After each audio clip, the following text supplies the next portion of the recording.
El Fondo de Previsión Social del Colegio de Ingenieros de Venezuela presenta. A partir de este momento, todas las voces se unen en una sola señal. RCR presenta Conexión 750 con María Alejandra Trujillo. Buenas tardes, Radio Caracas Radio, lo mejor de este lunes 26 de julio del año 2021. Todo el equipo que trabaja para ustedes a partir de esta hora los saluda. Variada y abundante información que compartir y analizar como es costumbre la tarde de hoy. Simplemente algunos titulares de la jornada que vamos a desarrollar durante el programa. El presidente de Colombia, Iván Duque, le pidió a Estados Unidos incluir a Venezuela en los países patrocinadores del terrorismo, tomando en consideración lo que ha ocurrido en las últimas horas, este reconocimiento que hizo un grupo de disidentes de las FARC sobre los actos de violencia, el atentado en su contra y también lo ocurrido en la Brigada 30 del Ejército en Cúcuta. Si esto ocurriera, si esta iniciativa avanzara, bueno, estaríamos en una tétrica lista de países conformada solo por naciones como Siria, Irán, Corea del Norte y Cuba. Y nuestro país podría estar sometido a sanciones de todo tipo, al igual que todos aquellos que tengan relaciones comerciales con Venezuela. Insistimos, habrá que ver si esto avanza o no. Es una propuesta, una solicitud, una exigencia que ha hecho el presidente de Colombia. A propósito de los Juegos Olímpicos, ACNUR busca un tercer país donde pueda instalarse el boxeador venezolano Eldrick Sella. Saben ustedes, él lamentablemente no tuvo éxito anoche en su primera participación en unos Juegos Olímpicos en la competencia universal.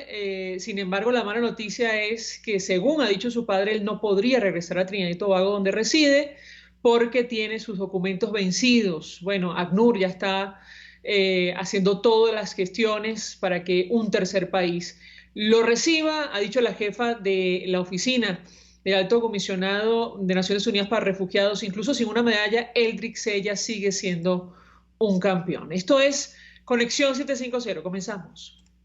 ¿Qué está pasando en este país?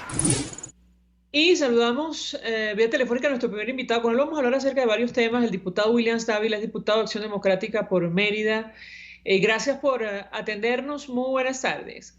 Muy buenas tardes, María Alejandra. ¿Cómo estás tú? Bien, mucho interés de compartir y de analizar con usted varios temas. Antes de hablar sobre lo que está ocurriendo con estas nuevas negociaciones que se iniciarían en breve en México entre la Alternativa Democrática y el régimen de Nicolás Maduro, yo le pedí un comentario sobre esta serísima denuncia que ha hecho el presidente de Colombia, Iván Duque, esta petición a los Estados Unidos para que incluya a Venezuela en la lista de países patrocinadores del terrorismo. ¿Qué puede decirnos, diputado? Lo escuchamos. Bueno, mira, sumamente grave. Eso era previsible porque la frontera venezolana, el flujo de circulación en la frontera venezolana es garantizado, vamos a decirte, por una combinación entre las Fuerzas Armadas de Venezuela, el ELN y otros grupos irregulares, sobre todo en esa zona del norte de Santander, ¿no? Y en esa zona donde ocurrió precisamente el atentado, que es cerca del aeropuerto. Ese es un departamento en donde la zona fronteriza cohabitan tanto el ejército venezolano o elementos del ejército venezolano y grupos irregulares, particularmente del ELN. Entonces, claro está, dentro de ese contexto en donde estamos, que toda la zona fronteriza, no de ahora, sino desde cuando Chávez comenzó al poder en el 99, hubo toda esa permisividad para la actuación de grupos irregulares en el Arauca, en toda esa zona, pues obviamente que hay una presunción que el atentado contra el presidente Iván Duque pudo haber tenido una complicidad o una coordinación o cualquier tipo de palabra sospechosa, pues, entre el régimen actual de Maduro y el gobierno democrático que existe con Iván Duque en Colombia. Entonces es una situación bastante grave, es una acusación dura que obviamente pone de manifiesto que la intención de magnicidio no ha sido contra Maduro, sino antes, por el contrario, contra el presidente allá democráticamente electo de Colombia, el presidente Iván Duque. Y dentro de ese contexto, pues obviamente todas estas situaciones que han venido desarrollándose, Maduro ahora acepta ir a México para hablar, ha ido bajando un poco la intensidad de sus compromisos o de las condiciones que está exigiendo. Yo creo que en gran parte se debe a todos estos hechos internacionales que lo señalan a él como una persona que ha actuado colaborando con estas acciones criminales contra el presidente Duque, y lo que está desarrollándose, lo que está en proceso a nivel de la sala de cuestiones preliminares en la Corte Penal Internacional. Eso lo tiene que poner a él dentro de un contexto donde las cosas no las tiene fácil, y yo creo que aquí lo importante es aprovechar esa circunstancia para seguir avanzando como oposición de manera unitaria y seguir presionando para que definitivamente nosotros tengamos la salida que todos aspiramos de unas elecciones presidenciales y parlamentarias. Ahora, diputado, da la impresión que el régimen de Nicolás Maduro no va a esta negociación precisamente de buena fe, y se lo digo porque entendemos que figuras como Bernabé Gutiérrez, quien asumió el control de las siglas de Acción Democrática, y Timoteo Zambrano ya advirtieron que están listos a participar en esta nueva ronda de negociaciones. No sabemos, digamos, representando a qué o a quién, pero yo le pediría un comentario acerca de, digamos, el plan que tiene Nicolás Maduro en torno a estas nuevas negociaciones que tendrían lugar en México. Lo escuchamos. Sí, María, sin hablar con conocimiento de decisiones últimas, porque no me puedo arrogar eso.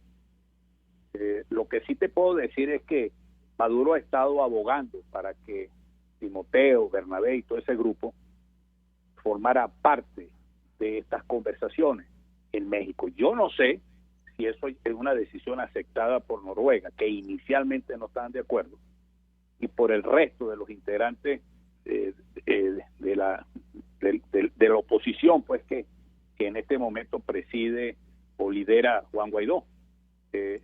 No estoy seguro si ya eso fue aceptado, ¿no? Pero a mí me parece que ellos van a actuar como abogados de Maduro. Ellos forman parte, ellos son estrechos cooperantes y colaboradores de la política de Maduro. La agenda de ellos ha sido abierta: cero sanciones, perjudican las sanciones al pueblo. En consecuencia, esa es la estrategia que llevan. Vamos a levantar las sanciones primero para después entrar en otro tipo de aspectos.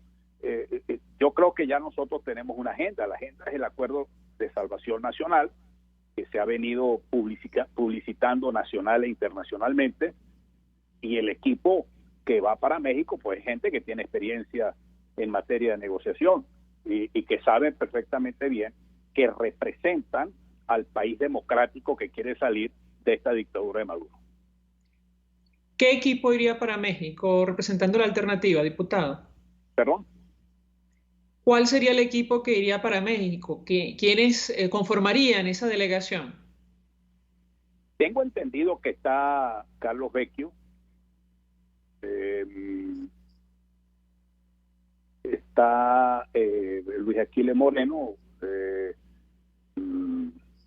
está esta señora Níquel por la sociedad civil, creo que, no sé si es Tomás Guanipa o Julio Borges, entre otros, ¿no? Lo que yo he escuchado, ¿no? Pero obviamente que eso públicamente tendrán que darlo a conocer.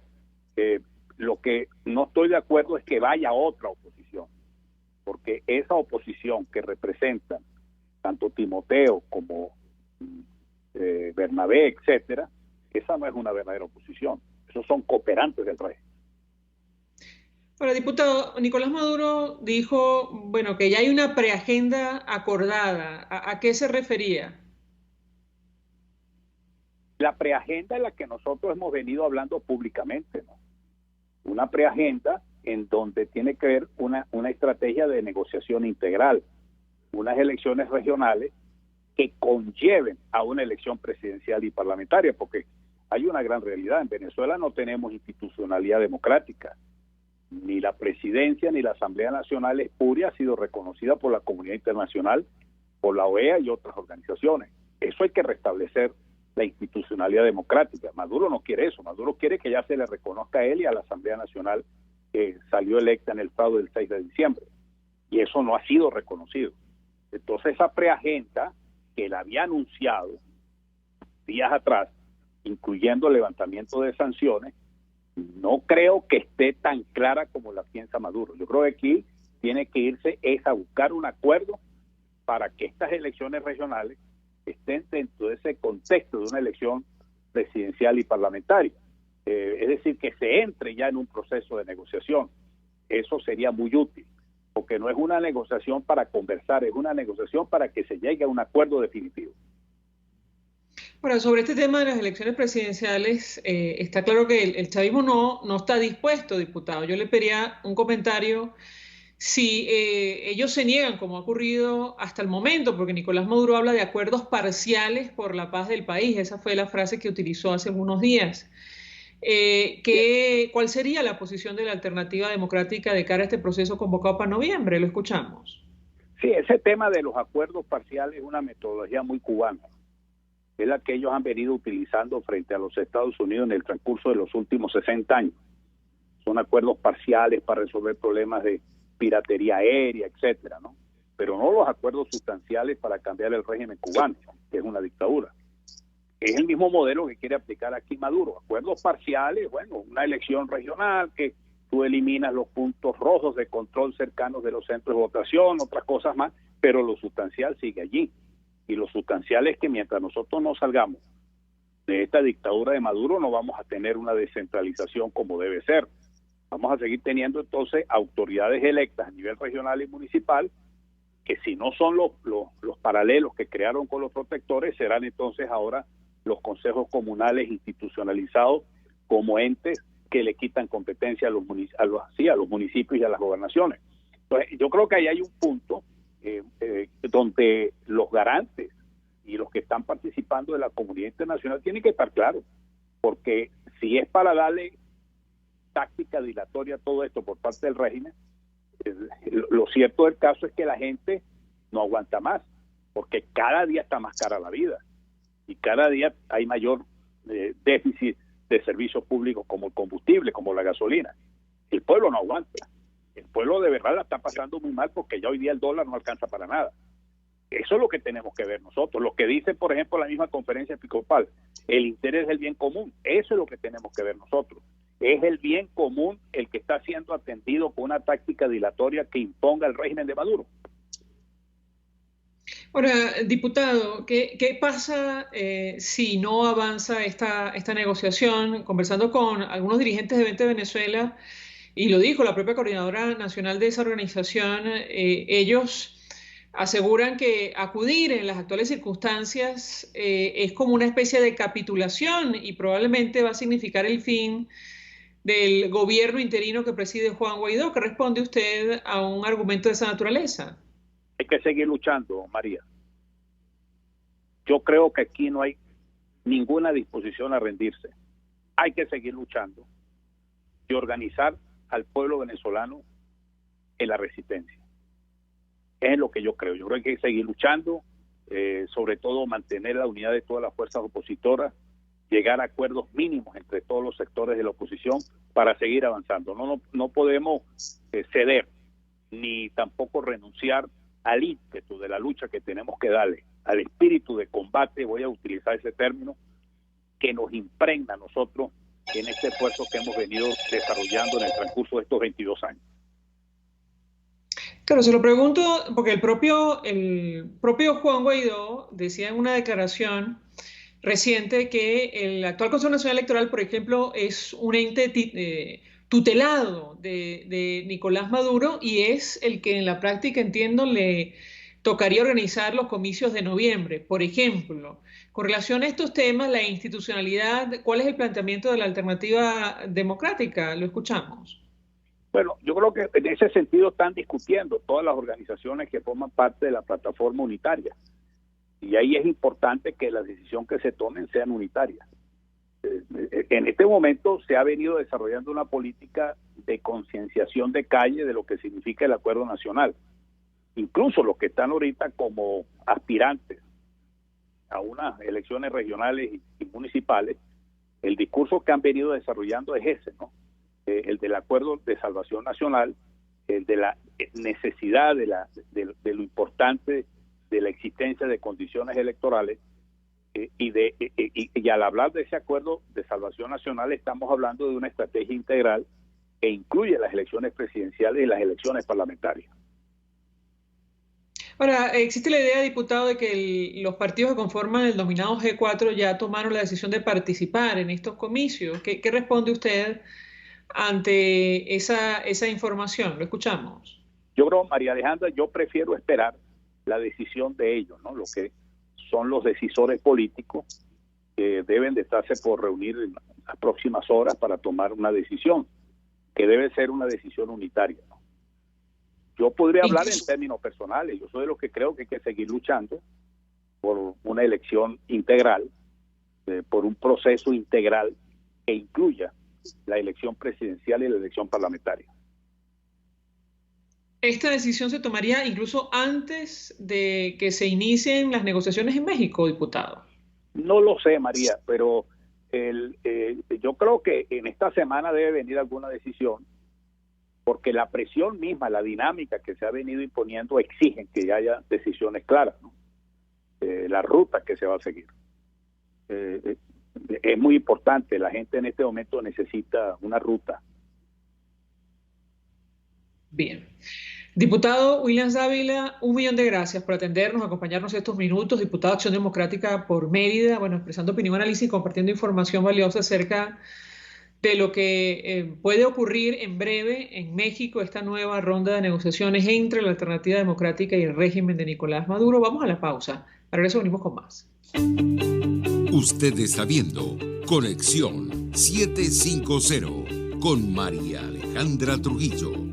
Solo por RCR 750, porque lo bueno une. Puedes seguirnos en nuestras redes sociales. En Twitter, @RCR750, la radio que se ve. Mensaje del ingeniero José Peraza, tesorero del FONPRES CIB. Estimado colega ingeniero arquitecto y profesional afín, el Colegio de Ingenieros de Venezuela y el Fondo de Previsión Social, preocupado por la salud de tu familia, ha diseñado un sistema de salud integral que coloca a tu disposición y que contiene asistencia primaria de salud, ambulancia, hospitalización, cirugía, oftalmología, dermatología, fisioterapia, psicología, odontología, farmacia y funerario. Para mayor información, visítanos a nuestros portales cib.net.be, fonprescib.net.be, Colegio de Ingenieros de Venezuela, construyendo futuro. El que sabe de sabor sabe de saber que Del Corso es la clásica pastelería italiana de Caracas. Qué ricos sus dulces típicos tradicionales, como los auténticos cannoli, la sfogliatella o la cola de langosta, no tienen comparación. La pasta seca de almendras y chocolate o su gran variedad de tortas, cumpleaños, bodas, bautizos o comuniones, reuniones familiares o eventos corporativos. Teléfono 0212-941-1971. Pastelería Del Corso, la pastelería italiana por tradición y excelencia. En tiempos de pandemia, la solución más efectiva es un concentrador de oxígeno, porque ofrece un suministro infinito de oxígeno. No necesita recargas. Además, aplica dosis de oxígeno según el pulso del paciente. Contáctenos 0412-030-9150. El poder de la comunicación en tus manos. Conexión 750 con María Alejandra Trujillo. Solo por RCR 750, la radio que se ve. Continuamos, amigos, en Conexión 750 y compartimos algunas de las noticias que están en desarrollo en Venezuela, más allá de nuestras fronteras. Lo dicho, el presidente Iván Duque aseguró que la dictadura de Venezuela alberga en su territorio a criminales de la calaña de Iván Márquez y Romaña, y esa anuencia merita una declaratoria por parte de los Estados Unidos de ese régimen como promotor del terrorismo, que sirva para revelar esa relación connivente y perniciosa. El Tiempo de Bogotá se pregunta, ¿puede Estados Unidos declarar a Venezuela Estado promotor del terrorismo? Y da cuenta de la respuesta. Toma como ejemplo lo que ha ocurrido en oportunidades anteriores, en otros casos. El presidente Iván Duque le pidió este lunes a Washington declarar a Venezuela como promotor del terrorismo. Este diario, El Tiempo de Bogotá, preguntó a diversas autoridades en Washington sobre esta posibilidad. De momento, esto es lo que se sabe. Comentamos simplemente algunos tips. La designación de un Estado como promotor del terrorismo recae en el secretario de Estado de Estados Unidos. Aún así, para llegar a la determinación de incluir o excluir a un país de esta lista negra, primero se adelanta una revisión interagencial que suele ser rigurosa y está basada en varias leyes. Más adelante dice el periódico, asimismo, el acto para controlar la exportación de armas que bloquea la exportación o venta de armas para un país designado y el acto de autorización para la defensa que se renueva cada 2 años. Incluye los montos que autoriza el Congreso para otros países. En su conjunto, estas leyes son la estructura del régimen de sanciones que se le puede aplicar a un país que sea incluido en la lista y que no solo afecta a esa nación, sino a personas o gobiernos que tengan relaciones comerciales con ese país. Esto es, digamos, ir más allá de lo que ya conocemos, lo agregamos nosotros.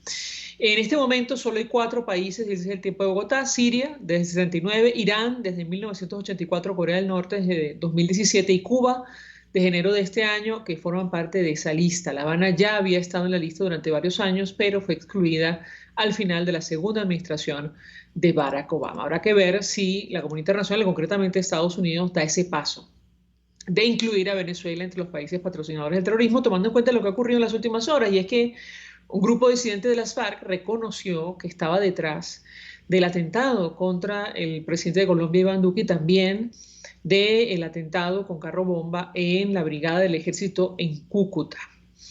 Sobre los Juegos Olímpicos, ACNUR, lo dicho, busca un país donde puedan instalarse el boxeador venezolano Eldrick Sela.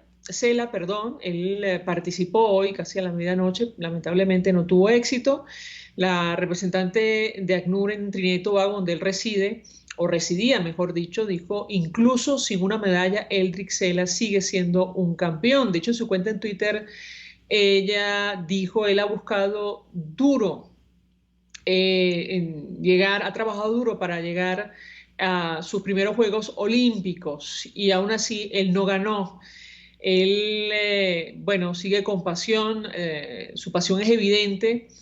Y al igual que todos los refugiados que forman parte del equipo olímpico, incluso sin haber ganado una medalla, él todavía es un campeón y, según decía su padre, el padre de este boxeador, se están haciendo todos los esfuerzos para conseguir un tercer país, tomando en cuenta que sus documentos se vencieron, incluyendo el pasaporte, y las autoridades de Trinidad y Tobago ahora dicen que no puede regresar.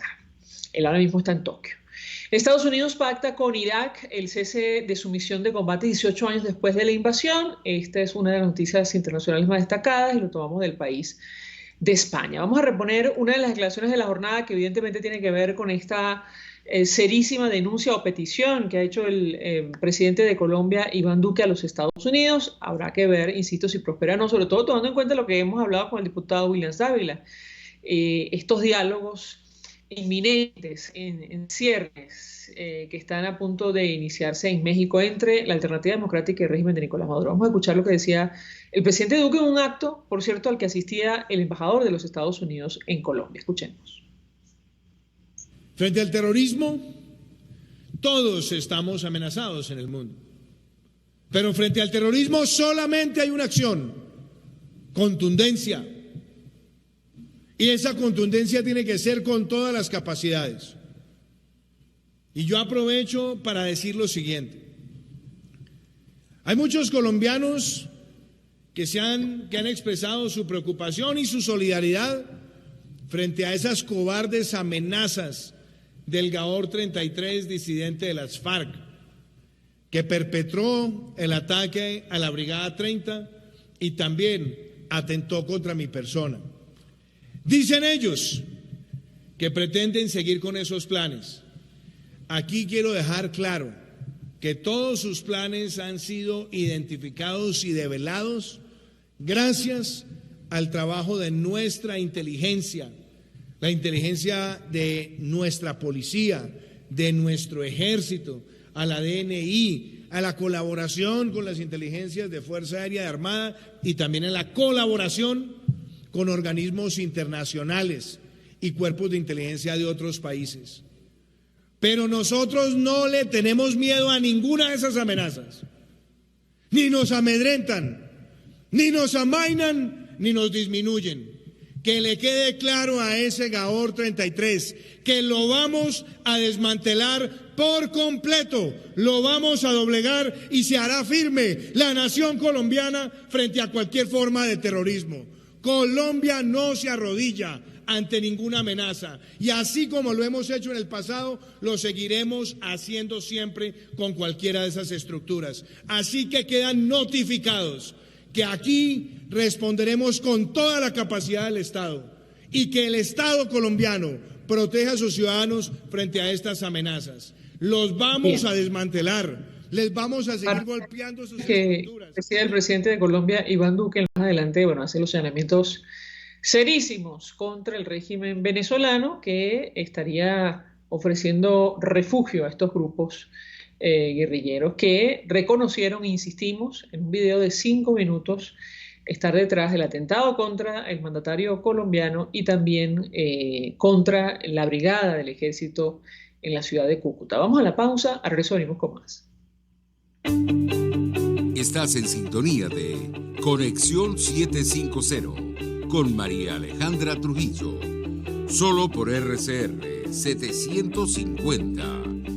Porque lo bueno une. Sintonícenos a través de Periscope, @RCR750, la radio que se ve. Mensaje del ingeniero José Peraza, tesorero del FOMPRES CIB. Estimado colega ingeniero arquitecto y profesional afín, el Colegio de Ingenieros de Venezuela y el Fondo de Previsión Social, preocupado por la salud de tu familia, ha diseñado un sistema de salud integral que coloca a tu disposición y que contiene asistencia primaria de salud, ambulancia, hospitalización, cirugía, oftalmología, dermatología, fisioterapia, psicología, odontología, farmacia y funerario. Para mayor información, visítanos a nuestros portales cib.net.be, fomprescib.net.be, Colegio de Ingenieros de Venezuela, construyendo futuro.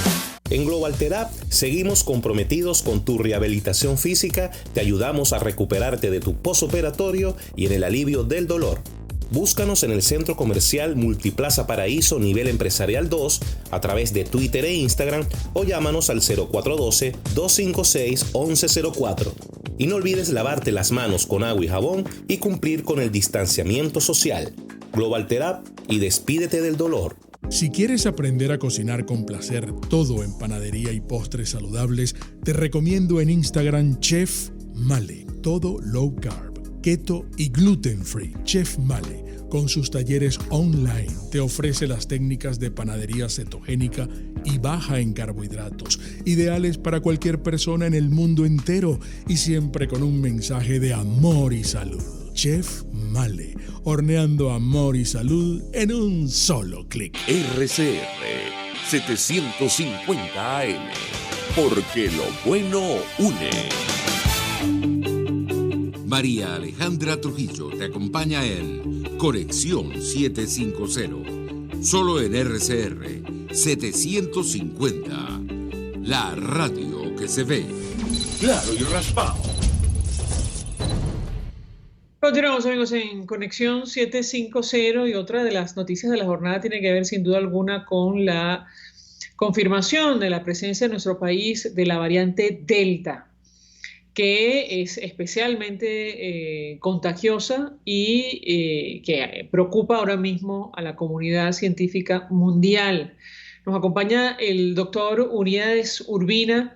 Él es secretario de la Academia Nacional de Medicina de Venezuela, médico pediatra, intensivista. Doctor, como siempre, gracias por atendernos. Buenas tardes. Buenas tardes, María Alejandra. Muchísimas gracias por la invitación. Pues mucho interés de escuchar su opinión y análisis sobre lo que ha ocurrido. Leímos el comunicado que emitió la Academia Nacional de Medicina advirtiendo que la vacunación es la mejor forma de enfrentar esta variante, especialmente contagiosa. ¿Qué puede decirnos? Lo escuchamos, doctor.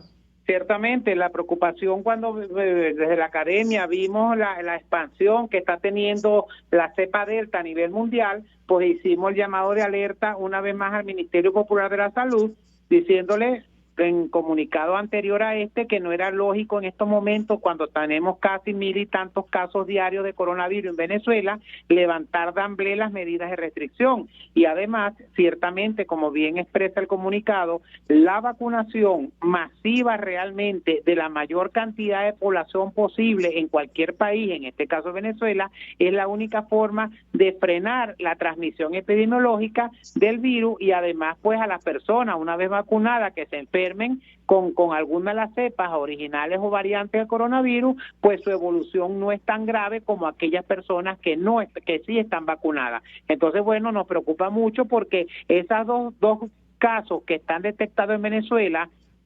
asumimos que debe haber mucho más, porque eso es unas muestras al azar que mandan 20 PCR por estado para el Instituto Venezolano de Investigaciones Científicas, y ahí detectaron al azar esas dos. Quiere decir que aquellas personas que no llegaron las muestras o no se les hizo la muestra pueden tener fácilmente la cepa del Delta circulando en Venezuela, porque esas personas venían con un poco gente más en los aviones. Ahora, doctor, ustedes advierten y lo ponen además en letras rojas, que es importante para hacer frente a esta nueva situación que se utilicen vacunas de reconocida eficacia y seguridad y no productos experimentales de dudosas características. ¿Qué puede decirnos?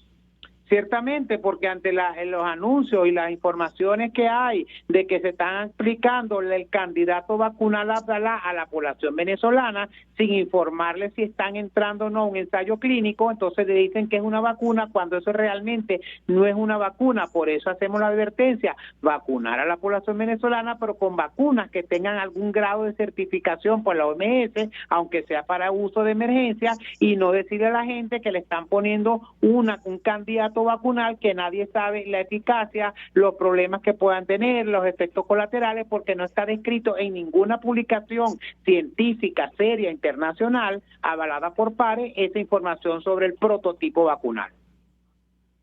Ahora, doctor, hay preocupación en nuestro país por el tema de la vacuna rusa Sputnik V y la segunda dosis, que no se ha aplicado todavía. El doctor Julio Castro en una entrevista temprano respondía a algunas inquietudes y él venía a decir, palabras más, palabras menos, que las autoridades tienen que ofrecer información cierta y certera sobre este tema, sobre la disponibilidad de la segunda dosis. Y por otra parte, él no recomendaba, digamos, la aplicación de otro tipo de marca para el refuerzo en el caso de las personas que han recibido el biológico ruso. Yo le pediría un comentario, lo escuchamos. Ciertamente, el Estado venezolano, el Ministerio Popular de la Salud, debe hacer un comunicado y comunicarse y informarle a la gente que recibió la primera dosis, que está esperando su segunda dosis de Sputnik V, que ya ve que a pesar de que dijeron que en 3 meses, los 3 meses en algunos casos ya pasaron, en otros está a punto de caducar la fecha que dijeron, entonces eso produce mucha angustia. Es importante, María Alejandra, recordar a la gente que si bien el laboratorio recomienda que fuera entre 21 y 90 días, el hecho de que se la pongan un poco más allá no va a hacer que la primera dosis se pierda, porque el organismo tiene lo que se llama la memoria inmunológica. Una vez que responde con la primera producción de anticuerpos, con la primera dosis, la segunda es como un refuerzo para llegar al máximo que produce de inmunidad esa vacuna. Pero no por eso es importante colocarse la segunda dosis, y lo que dice el doctor Julio Castro es cierto, no hay ningún estudio definitivo ni ninguna recomendación que hable de la intercambiabilidad, que es lo que se llama, de la vacuna, que usted se puso la primera Sinopharm y la segunda debe ser Sinopharm o la marca que sea. No se recomienda por ahora combinar las vacunas porque no hay un estudio serio definitivo que diga que eso se puede hacer. Probablemente en unos meses digan, bueno, sí, pero ahorita no hay ninguna recomendación oficial que uno pueda completar el esquema vacunal con otra vacuna que no fue la primera que recibió. Doctor, sobre las dosis que llegarían a nuestro país en el marco del mecanismo COVAX, ¿qué se sabe? Lo escuchamos. Sabemos muy poco porque es una cosa que tiene que ser información. Como eso lo maneja directamente el Ministerio Popular de la Salud, lo que sabemos es que están hablando, que van a llegar, pero no dicen ni cuándo, ni cuántas, ni qué vacuna va a llegar. Entonces, sí se está en conversaciones, había disponibilidad de la vacuna AstraZeneca, pero Venezuela dijo definitivamente y no ha querido cambiar su posición de que no va a llegar la AstraZeneca, no la van a aceptar en Venezuela. Luego se habló de la Johnson & Johnson, que era otra que estaba en la cesta COVAX, y ha habido algunos casos de un síndrome que se llama Guillain-Barré, pero ya se dijo que igual es más grave tener la enfermedad que probablemente tener un caso aislado de Guillain-Barré. Entonces, las dos vacunas que estaban con probabilidad de venir por el mecanismo COVAX, Venezuela las está rechazando, entonces hay que esperar que haya otra vacuna disponible en cantidad para enviar a Venezuela, pero el ministerio no ha dicho todavía esa información. Leímos declaración del presidente de la Academia Nacional de Medicina, el doctor Enrique López Loyo, advirtiendo que probablemente en los próximos días habría buenas noticias para nuestro país en materia de donaciones de vacunas. ¿Qué información maneja usted, doctor? La misma información, lo que pasa es que hemos tenido un acercamiento a expensas de la vicepresidenta, la señora Delcy Rodríguez, con la academia, pero es lo mismo, va a haber buenas noticias, vamos a informar, pero ni dicen las noticias. Si usted tiene una buena noticia, dígalo, no esté con el cuento de que ya don Rafael va a hablar, como decían en la novela del derecho de nacer. Entonces sabemos lo mismo porque eso fue lo que nos informaron. Va a haber noticias, pero no terminan de decir cuáles son las noticias, y eso es lo que produce una expectativa que a veces se queda corta en el imaginario popular cuando vayan a decir realmente cuál es la noticia que van a dar. Doctor Unidades Urbina, 1.000.000 de gracias por atendernos, acompañarnos la tarde de hoy, como siempre clarísimo en el planteamiento, secretario de la Academia Nacional de Medicina. Él es médico, pediatra, intensivista, ofreciendo su opinión, su análisis, además información valiosa sobre el tema que nos ocupó en esta parte del programa, que tiene que ver con la confirmación de los primeros casos de la variante Delta del coronavirus en nuestro país. Nosotros nos despedimos y lo hacemos a nombre de Jaime Estares de la Dirección General de la Estación, en la gerencia de producción Willy Charcaya, en la producción César Umbría, en los controles Víctor Mejías, quien tuvo el placer de acompañarles, María Alejandra Trujillo. El Fondo de Previsión Social del Colegio de Ingenieros de Venezuela presentó. RCR presentó Conexión 750 con María Alejandra Trujillo. Solo por RCR 750, la radio que se ve.